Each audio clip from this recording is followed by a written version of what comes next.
안녕하세요. 수경사 영어 박명규 선생님입니다. 지금부터 사관학교 영어 관계없는 문장 고르기 유형을 공부합니다. 모든 기출문제, 말하자면 2006년부터 2021학년도까지를 분석해가면서 앞으로 우리 본 시험 가서 7월 31일에 시험장에 가서 어떻게 맞출 것이냐를 연구해 봅니다. 이 자료는 이 카페하고 블로그에 가면 있습니다. 다만 거기서 다운을 받으시는 자료는 A4 용지가 종으로 돼 있어요. 여기는 강의 편의상 횡으로 돼 있습니다. 아셨죠? 그 점을 참고하시기 바랍니다. 첫 페이지로 가면 출제 유형이 있고 문항수와 배점이 있고 참고 문헌이 있고 출제 배경이 있습니다. 이것은 이미 앞서 강의한 일반론에 있습니다. 한 번 더 참고하시기 바랍니다. 자, 그러면 해법 전략을 연구해 보도록 하겠습니다. 자, 글의 흐름상 관계없는 문장을 고르세요라고 해서 하나의 제시문이 주어집니다. 그러면 첫 문장 또는 두 번째 문장, 어느 경우에는 세 번째 문장까지 있지요. 그리고 1번 문장, 2번 문장, 3번 문장, 4번 문장, 5번 문장 이렇게 주어집니다. 그러면요, 여러분 반드시 첫 한두 문장 또는 심지어 1번까지 포함해서 전달하려고 하는 주제, 즉 중심 내용이 있어요. 그러면 나머지 문장은 뭐예요? 1번을 포함해서 2번, 3번, 4번, 5번 문장은 이 중심 내용을 충실하게 전달하려고 통일성, 일관성, 응집성에 의해서 이 글을 논리적으로 문장과 문장 간의 관계를 써내간 겁니다. 다시 말하면 반복어구, 지시사, 대명사, 연결사를 충실하게 논리적으로 썼다는 얘기예요. 그런데 글의 흐름상 관계없는 문장을 고르세요라고 하는 건 뭐예요? 그 중에 어느 한 문장, 이를테면 3번이 거기서 이탈이 된 거예요. 자, 이탈됐는데 그 이탈된 문장의 성격은 두 가지라는 거예요. 하나는 뭐냐면 논제 이탈이요. 하나는 관점 변경인 것입니다. 자, 논제 이탈이라고 하는 얘기는 무슨 얘기인가 하면 토끼 얘기를 하다가 갑자기 토끼 이렇게 적지요. 토끼 얘기를 하다가 거북이 얘기를 한다. 그 다음에 불교 얘기를 하는데 어느 한 문장이 기독교 얘기를 한다. 요즘에 인기 있는 노래가 있어요. 너 거기서 왜 나와? 네가 왜 거기서 나와? 니네 집 불교잖아. 왜 교댕이는 오빠고 나와? 다녀. 그런 얘기입니다. 이해 가시죠? 그게 이제 논제 이탈이고요. 또 하나는 관점 변경이 있는데 관점 변경이라는 게 무슨 얘기인가 하면 긍정적으로 중심 내용이 돼 있어요. 그래서 그렇게 글이 자연스럽게 흘러갑니다. 그런데 부정적인 문장이 하나 있다. 하나는 낙관론을 얘기합니다. 또 하나는 글의 중심 내용이 그래요. 그런데 비관론을 얘기하는 문장이 하나 있다. 그걸 찾아가면 된다. 자, 다시 요약합니다. 자, 글의 흐름상 관계없는 문장을 고르세요라고 하면 첫 한두 문장에 반드시 주제인 중심 내용이 있게 마련이고 그 중심 내용에서 벗어난 문장을 골라내는 것인데 그게 바로 논제 이탈이요 관점 변경이 되는 것이다. 이해 가십니까? 그런데 수험생 여러분, 글의 흐름상 관계없는 문장을 고를 때에는 이 통계 자료에 의한 정답 추론을 우리 한번 고려해 볼 필요가 있어요. 지난 16년간 총 28문항이 출제가 되었어요. 그런데 얘를 잘 분석을 해봤더니 정답이 1번인 경우는 문항수가 하나였어요. 그리고 2번인 경우는 2문항, 3번인 경우는 8문항, 4번인 경우는 17문항, 5번 문항인 경우는 없었어요. 정답이. 문항수가 전혀 없었어요. 그러니까 통계적으로 유의미한 것입니다. 다시 말하면 1번과 5번은 정답으로서 보류해도 괜찮겠다. 결국 2번, 3번, 4번이 우리가 정답으로서 가능성 있는 후보군이다. 특히 3번, 4번, 더 나아가서는 한 문항을 찍으라 하면 4번이라고 한다면 우리는 정답 확률이 61%가 된다 이 말이지요. 이해 가십니까? 무슨 말씀인지? 물론 찍는 상황이 오면 안 되겠습니다만은, 자, 그래서 이러한 통계 자료에 의해서 정답 추론이라고 하는 것을 우리는 생각해 볼 수 있다. 그러면 우리 왜 그런가? 1번을 주지 않는 이유가 있어요. 첫 문장부터 1번 이전까지는 전체 흐름, 즉 중심 내용을 파악하기엔 좀 너무 짧다. 그 다음에 만일 5번이 흐름상 관계없는 문장이라 하면 5번 이후에 또 문장을 넣어야 되니까요. 이해 가시죠, 여러분? 자, 그 다음에 그러면 글의 흐름과 관계없는 문장 고르기를 할 때에 다음과 같은 스킬을 우리는 생각해 볼 수 있겠다. 첫째입니다. 스텝 1, 스텝 2, 스텝 3, 스텝 4, 스텝 5, 스텝 6가 있는데, 스텝 1, 첫 문장부터 1번 문장까지 중심 내용을 파악해서 이를 기준으로 한다 그 말이죠. 자, 다시 말씀드리면, 자, 우리 이제 글의 흐름상 관계없는 문장이 이렇게 출제되었다고 한번 가정해 봅시다. 첫 문장 있어요. 두 번째 문장 있어요. 그리고 1번, 2번, 3번, 4번, 5번 문장이 있어요. 그러면 어떡하라고요? 어떡하냐 하면 첫 문장부터 또는 두 번째 문장, 1번 문장까지 중에서 여기서 중심 내용을 파악해라. 이해 가시죠? 파악해라. 그런 얘기입니다. 그런 다음에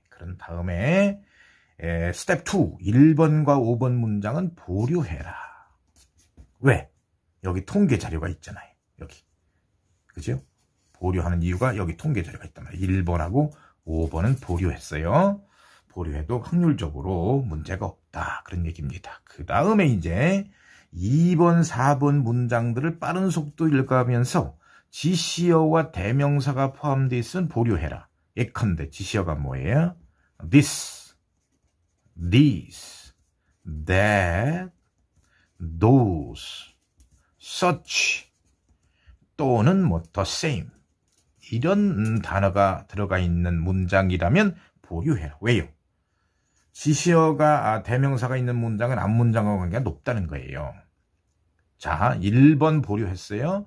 5번 보류했어요. 그리고 2번, 3번, 4번을 빠른 속도 읽어야 돼요. 그런데 3번에 this가 있고, 그죠? 4번에 such가 있어. 아, 그러면 역시 3번, 4번도 정답으로서 흐름상 관계없는 문장으로서의 후보는 아니다. 이 말이지요. 따라서 2번이 후보겠다. 그런 얘기입니다. 자, 됐죠? 자, 그다음에 스텝 4입니다. 보류된 문장을 뺀 관계없는 문장으로서 선택된 후보 문장이 한 문장이야. 이해하십니까? 2번 한 문장이야. 그러면 이미 파악한 중심 내용을 기준으로 그 한 문장의 내용과 비교하는 거예요. 여기 이제 중심 내용을 파악했잖아요. 얘하고 비교해라. 그런 얘기입니다. 응? 비교해라. 이해 가시죠? 그런데 지금 이제 보류된 문장 정답으로서 후보군이 한 문장이에요. 그럼 후보 문장이 3번이야. 여기서 지금 방금 전에 2번이라고 그랬는데 3번일 수 있잖아요. 또 4번일 수 있어요. 그러면 3번이 후보군이면 여기까지 읽어라. 2번까지. 4번이 후보군이면 3번까지 읽어라. 첫 문장부터.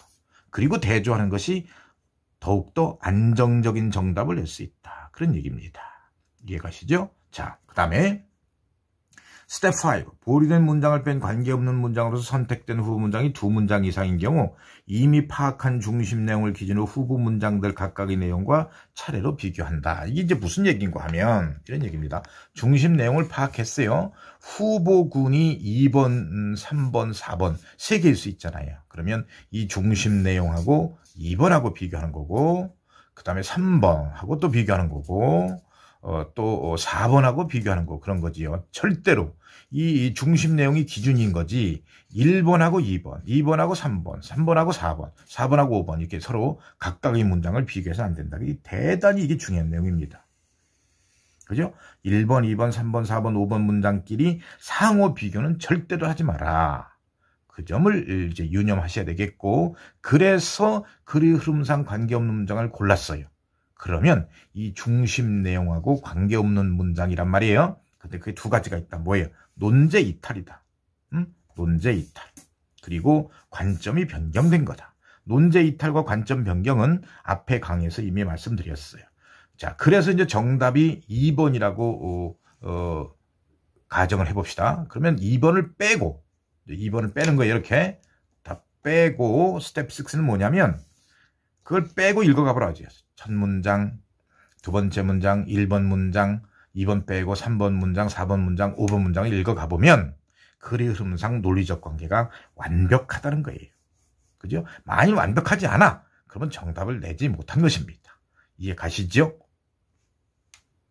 강의 버전에 대해서 말씀드리겠습니다. 두 가지 버전이 있습니다. 하나는 스피디 버전입니다. 가능한 한 강의를 빠르게 하는 겁니다. 정답을 어떻게 하면 빨리 낼 거냐. 또 하나는 in-depth analysis 버전이 있습니다. 이건 가능한 한 자세하게 시간에 구애받지 않고. 다음 문제 구성에 대해서 말씀드립니다. 기출문제가 있어요. 2021년부터 2006년간 16년간 전 문제를 하겠습니다. 그 다음에 예상문제가 있습니다. 적중 예상문제를 해설하도록 하겠습니다. 그 다음에 워밍업이라는 이름으로 두 쪽에 걸쳐서 앞에서 배운 이론을 가지고 문제를 직접 풀어보는 연습을 해보도록 하겠습니다. 그런 다음에 여기 나와 있는 전 문제 16년간을 풀 것인데 3쪽에는 두 문제가 있고 4쪽에도 두 문제가 있습니다. 그러니까 요 다음 바로 이제 강의를 문제풀이를 시작할 건데 이 네 문제를 자료를 다운을 받으셔가지고 풀어보신 다음에 강의를 듣도록 하십니다. 네 문제입니다.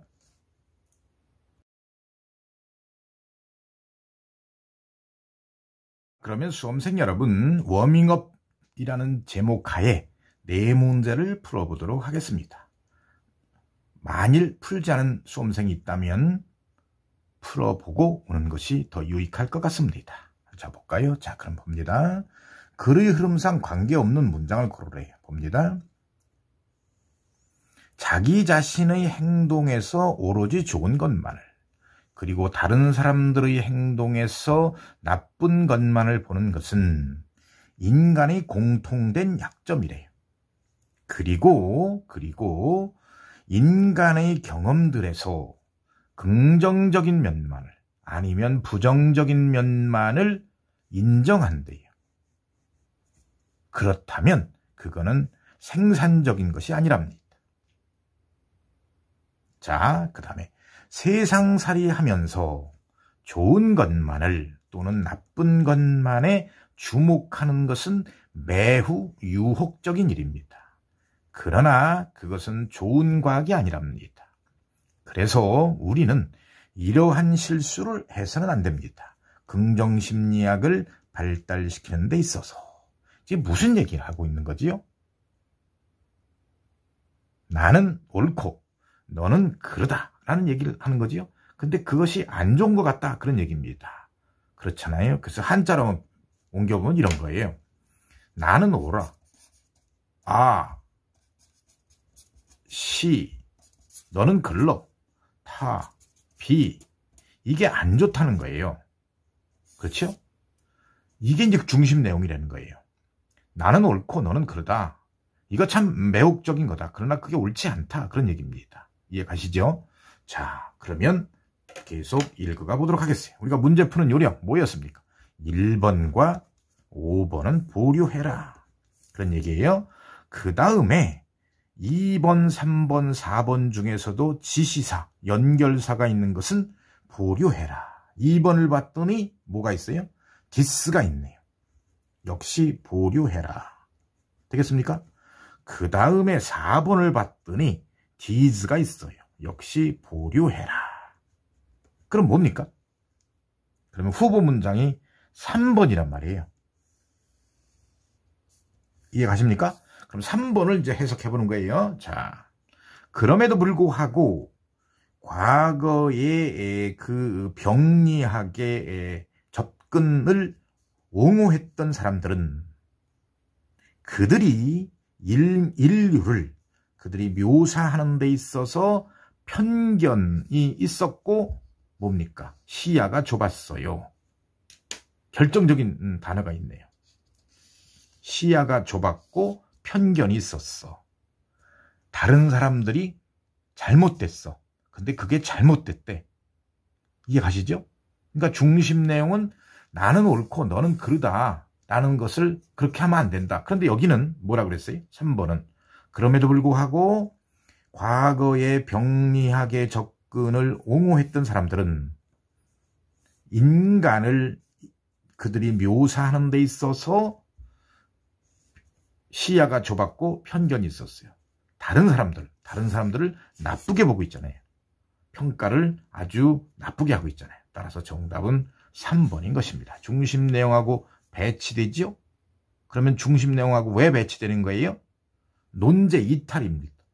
관점 변경입니다. 뭡니까? 관점 변경이지.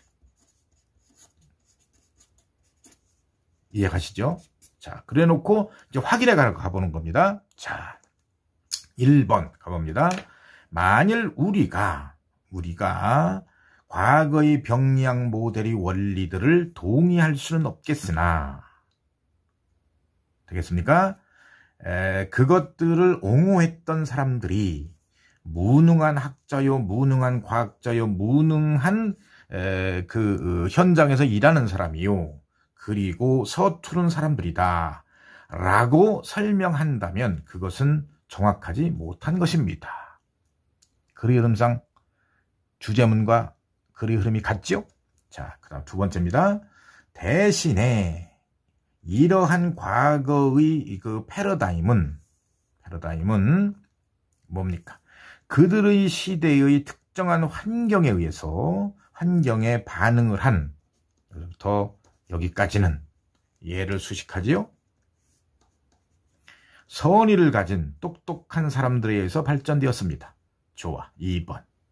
글의 흐름상 같습니다. 자, 그럼 4번으로 갑시다. 마찬가지로 이러한 사람들을 그들이 설명하는 데 있어서 잘못되었던 것은 아닌 것입니다. 맞네요. 자, 5번은 정답인 경우가 없었습니다만 한번 확인해 가봅니다. 그들은 이게 뭡니까? 정신분열증을 얘기하는 거예요. 그 다음에 우울증, 알코올 중독 같은 것들을 진단하고 측정하는 방식을 개발했고, 그리고 공황장애와 혈액에 대한, 그리고 부상에 대한 공포와 같은 그러한 특정한 문제들에 대해서 매우 효율적인 치료 방법을 찾아냈던 것입니다. 인정했어요. 그래가지고 따라서 5번은 글의 흐름상 아주 잘 쓰여진 문장인 것입니다. 정답 3번인 것입니다. 이해 가십니까? 자, 2019년 35번입니다. 글의 흐름과 관계없는 문장을 고르시오. 스텝 1, 첫 한두 문장 또는 1번까지 해서 중심 내용을 파악하세요. 그랬지요? 자, 가봅니다. 재능 있는 아이들은 걔들이 어떤 애들인가 하면 그들의 그 극단적인 감정적 민감성과 이상주의를 가진 아이들이래요. 걔들은 종종 현재의 상황과 그것이 당연히 되어야 할 상황, 무슨 얘기예요? 현실과 이상 사이에 엄청난 차이를 인식한대요. 어디서? 그들의 가정에서, 학교에서, 그리고 공동체에서, 보다 더 넓은 세계에서. 자, 재능 있는 아이들은 누구냐면 머리가 있는 아이들, 똑똑한 아이들, 그런 얘기지요. 자, 1번까지 한번 읽어볼까요?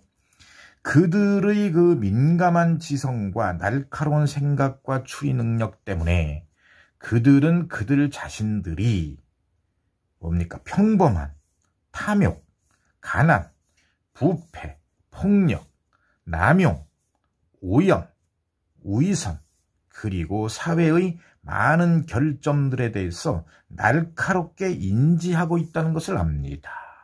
자, 중심 내용이 뭡니까? 여기까지 중에. 영재들이 느끼는 현재와 그죠?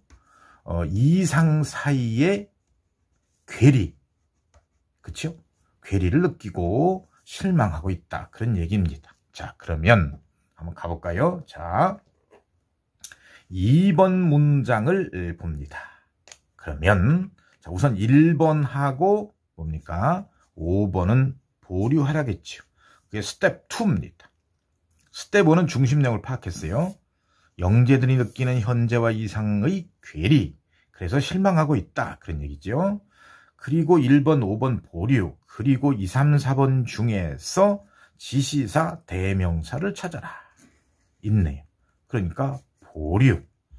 그 다음에 3번, 4번 중에 역시 4번 문장에 뭡니까? 지시사가 있죠? 4번도 보류. 그러면 유력한 후보군이 3번입니다. 3번을 보도록 합니다. 볼까요? 자, 그들은 안도감을 느끼고 있습니다. 빠르게 그들 나이 또래의 사회적 행동적 규범에 conform to, 순응한답니다. 되십니까? 자, 현재와 이상 사이에, 현실과 이상 사이에 괴리감을 느껴서 대단히 실망하고 있다고 그랬어요. 그런데 3번은 뭐예요? 안도감을 느끼고 빠르게 순응한대요. 정답 3번이겠습니다. 되시겠습니까? 3번이 그럼 뭐예요? 이거는 관점 변경이 되겠네요. 관점 변경. 그렇죠? 자, 그러나 우리는 한번 좀 확인해 가봅시다. 자, 2번을 가봅니다. 뭐예요? 스텝 5입니다. 확인하는 거예요. 그들은 낙담하고 그리고 환멸을 느낍니다. 아무도 그 밖에 나 이외에 그 누구도 돌보지 않으며 이러한 문제들이 결코 해결될 수 없음을. 자, 이러한 문제가 뭐지? 라고 하는 태도의 결과 많은 지적으로 우수한 젊은이들이 학교에서 성적이 저조합니다. 그리고 일부는 고등학교와 대학교 심지어 사회에서 이탈합니다. 그리고는 그들이 여기서부터 여기까지 수식하는 것 같아요. 그들이 사회적 위선 또는 다른 사회적 측면, 어떤 사회적 측면? 다시 얘를 또 이렇게 수식하죠. 그들로 하여금 불편하게 만드는 사회적 측면을 다룰 필요가 없는 그런 인생살이와 직업을 찾아 나서는 것 같습니다. 글의 흐름상 매끄럽습니다. 3번만 제외한다면 정답 3번이었습니다. 2012년 9번입니다. 전체 흐름과 관계없는 말을 부르시오. 스텝 1, 중심 내용을 파악해라. 적어도 1, 2번까지 읽으면서 해봅니다. 전반적으로 미국에서의 주택 개보수를 스스로 하겠다라고 하는 그 시장이 매년 대략 2천억 불로 추산이 되어집니다. 되겠습니까? 자, 그런데 일본을 수식합니다.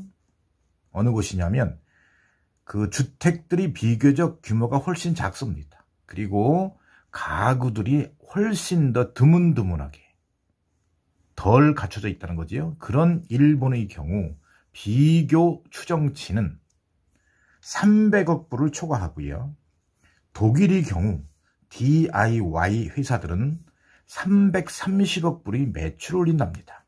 여기까지 중심 내용이 뭘까요? DIY 시장의 규모를 얘기하고 있는 거지요. 현황을 얘기하고 있는 거예요. 그렇죠? 주택 개보수를 미국, 일본, 독일의 예를 들고 있습니다.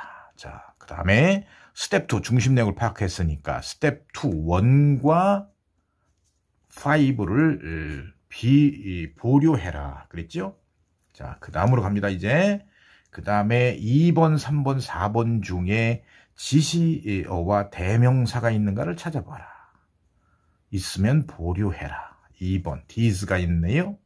3번 this가 있네요. 그래서 3번 보류. 그러면 이제 4번 문장을 봅니다. 4번 문장은 뭐예요? DIY 제품들은 어린이들, 특히 유아들에게서 엄청난 많은 건강 문제를 야기하는 경향이 있습니다. 그 가정으로 소개된 독성 있는 화학물질 때문에. 자, DIY 시장의 현황을 얘기하고 있는데 독성 물질 때문에 건강 문제가 야기되고 있답니다. 뭡니까? 이게? 배치가 되지요. 중심 내용과 논제 이탈이 되겠습니다. 그렇죠? 그래서 정답은 4번입니다. 그럼 과연 그런 건지 확인해 봅니다. 3번입니다. 2008년에 자 2번 가볼까요? 이런 숫자들은 상당히 놀라운 숫자들입니다. 전년도의 숫자와 비교해 봤을 때 역시 현황을 설명해 주고 있어요. 2008년도에 이 시장은 텔레비전에 주택 개보수 프로그램이 시청자가 급격히 늘어나고 있었는데 그것 때문에 촉발이 되었습니다. 4번 됐고 5번입니다. 영국에서는 이러한 프로그램이 있어요. Changing Rooms and Ground Force와 같은 그러한 프로그램 쇼가 있었는데 걔는 말이죠. 그렇죠? DIY 하는 사람들에게 직접 해보고 어떻게 할 거냐라는 충고를 주는 프로그램인데 BBC 방송에서 가장 시청자가 많은 그런 것들 중에 하나입니다. 글의 흐름과 궤를 같이 하죠. 따라서 정답은 4번이겠습니다. 2011년 8번을 보도록 합니다. 전체 흐름과 관계없는 문장을 고르시오. 스텝 1. 중심 내용을 파악해라. 그 말이죠. 1번 정도까지 해서 그럼 파악해 봅시다. 자, 구두점이라고 하는 것은 마침표, 포인트를 의미하는데 라틴어 단어인 펑크터스에서 온 것이랍니다. 자, 그 구두점이 시작될 무렵에는 그것은 주로 사람들이 큰 소리로 읽도록 돕는데 그런 목적이 있었습니다. 몇백 년 전까지만 하더라도 읽을 수 있는 것을 배운 사람들이 그다지 많지 않았습니다. 그래서 읽을 수 있는 소수에 의해서 큰 소리로 읽는 그런 경우가 많이 있었습니다. 고대 세계에서 큰 소리로 읽는 사람들을 돕기 위해서 포인트, 즉 마침표라고 알려진 표시가 쓰는 페이지에 더해졌습니다. 자, 이러한 점들은 마침표들은 언제 쉴 거냐, 멈출 거냐, 언제 그리고 호흡을 할 거냐, 그리고 무엇을 강조할 것이냐를 독자들에게 알려주었습니다. 자, 그럼 여기까지. 중심 내용이 뭡니까? 자, 포인트의 유래, 마침표의 유래와 용법 정도겠어요. 자, 그러면 이제 스텝 2입니다. 자, 1번과 5번을 보류해라. 그런 얘기죠? 자, 스텝 3입니다. 2, 3, 4번 중에서 지시어와 대명사가 있는 문장은 보류해라. 3번에 these가 있네요. 보류입니다. 아니라는 얘기가 아니에요. 일단 보류하자. 그리고 4번을 봤더니 the same thing에 the same 있어요. 역시 보류해라. 됐습니까? 그러면 남는 문장이 뭐예요? 남는 문장이 2번입니다. 2번을 보도록 합시다. 2번 뭐예요? 마찬가지로 카마는 대체로 쓰는 사람들로 하여금 가장 많은 어려움을 이야기하는 그러한 마침표인 카마는 마스터하기가 어렵습니다. 확인이 되겠습니까? 자, 지금까지 얘기는 뭐예요? 중심 내용이 포인트, 마침표 얘기입니다. 그렇죠? 그런데 2번 문장은 쉼표 얘기를 하고 있네. 그러니까 뭐예요? 논제 이탈이 되는 것이죠. 논제 이탈. 정답은 2번인 것입니다. 되시겠습니까?